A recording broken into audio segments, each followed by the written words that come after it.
Hi అండి. Summer వచ్చిందంటే పిల్లలకి ఈవినింగ్ స్నాక్స్ కంపల్సరీ.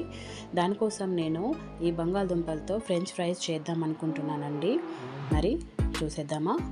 ముందుగా ఈ బంగాళదుంపల పైన ఈ పొట్టునంతా ఇలా పీల్ చేసుకోవాలండి.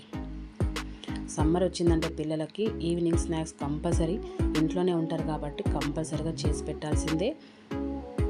ఇలా అన్నీ పీల్ చేసేసుకోవాలి. వాటిని పీసెస్గా కట్ చేసుకోవాలండి. ఈ విధంగా అన్నిటిని ఇలాగే కట్ చేసుకోవాలి. ఈ మందం ఉంటే సరిపోతుంది.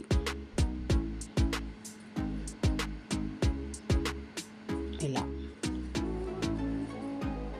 వాటిని ఫ్రెంచ్ ఫ్రైస్ ఏ ఆకారంలో ఉంటాయో ఆ ఆకారంలో కట్ చేసుకోవాలండి. కొంచెం క్రాస్ కట్ చేస్తే పొడవు అనేది ఎక్కువగా వస్తుంది. ఈ విధంగా వాటిని ఒక బౌల్లో తీసుకోవాలి. అందులో కొన్ని వాటర్ వేసేసి మూత పెట్టేసి ఒక 5 మినిట్స్ వదిలేసేయాలి. తర్వాత మళ్ళీ ఉప్పు వేసేసి ఒక 15 మినిట్స్ వరకు మూత పెట్టేసి ఉంచామంటే సాఫ్ట్నెస్ అనేది తగ్గిపోయి గట్టిగా అవుతాయి మంచిగా. తర్వాత ఒక బౌల్ తీసుకొని దాంట్లో కొన్ని వాటర్ వేసి బాయిల్ చేసుకోవాలి. కొంచెం సాల్ట్ వేసుకోవాలి. మనం పీసెస్గా కట్ చేసుకున్న ఈ ముక్కలు ఉన్నాయి కదండి, అందులో వేసి హాఫ్ బాయిల్ చేసుకోవాలి. ఎందుకంటే మనము ఎక్కువగా ఉడకాయంటే బంగాళదుంప పీసెస్ అవి ఫ్రై చేసేటప్పుడు విరిగిపోతాయి. చూసారా? ఇలా అన్నీ వేసేసుకోండి. చూసారా? ఇట్లా బబుల్స్ వస్తున్నాయి. స్టార్ట్ అయింది, మరగడం స్టార్ట్ అయింది. ఒక్కసారి కలిపేయండి. నేను వీటిని ఆరబెట్టుకోవడానికి ఒక పొడి క్లాత్ తీసుకున్నాను. బబుల్స్ వస్తున్నాయి చూసారా? ఒక్క పొంగ వచ్చే వరకు ఉంచేసి ఇట్లా విరగగానే దించేయాలండి. వీటిని వడబోసుకొని పొడి క్లాత్లో వేసి ఆరబెట్టుకోవాలి. ఒక్క 5 మినిట్స్ వరకు ఆ పొడి క్లాత్లో అలాగే ఉంచామంటే దానికి ఉన్న తడంతా ఆ గుడ్డ పీల్ చేసుకుంటుంది. ఇలాగా చేసుకోవాలి. చూసారా? ఇప్పుడు మనం స్టవ్ పైన ప్యాన్ పెట్టి దాంట్లో డీప్ ఫ్రైకి అవసరం ఉన్నంత ఆయిల్ వేసుకోవాలండి. వేసుకున్న తర్వాత మనం ఇప్పటివరకు ఆరబెట్టిన ఈ పీసెస్ని తీసి హాఫ్ ఫ్రై చేసుకోవాలి.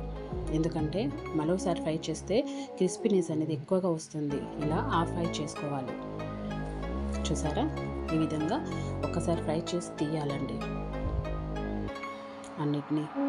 చూసారా? ఇలా ఒక్కసారి ఫ్రై చేసి చూడండి, సగమే ఫ్రై అయ్యాయి. చూసారా? వాటిని ఒక ప్లేట్లోకి తీసుకోవాలి. ఒక 5 మినిట్స్ వదిలేసి మళ్ళీ స్టవ్ పైన ఉన్న ఆయిల్లో ఫ్రై చేసుకోవాలి.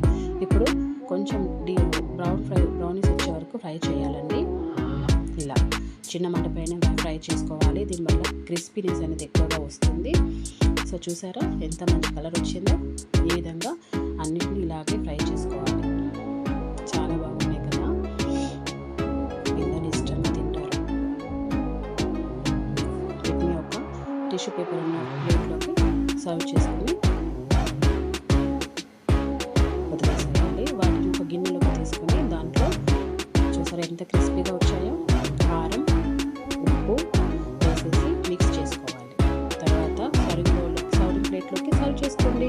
టమాటా సాస్తో కానీ సర్వ్ చేశారంటే చాలా ఇష్టంగా తింటారు పిల్లలు. చూడండి, లోపల సాఫ్ట్, పైన క్రిస్పీగా ఎంత చాలా బాగా వచ్చాయో. చాలా బాగున్నాయి. టమాటా సాస్తో టేస్ట్ చేశారంటే చాలా బాగుంటుంది. నా ఛానల్ని సబ్స్క్రైబ్ చేయండి, లైక్ చేయండి, షేర్ చేయండి.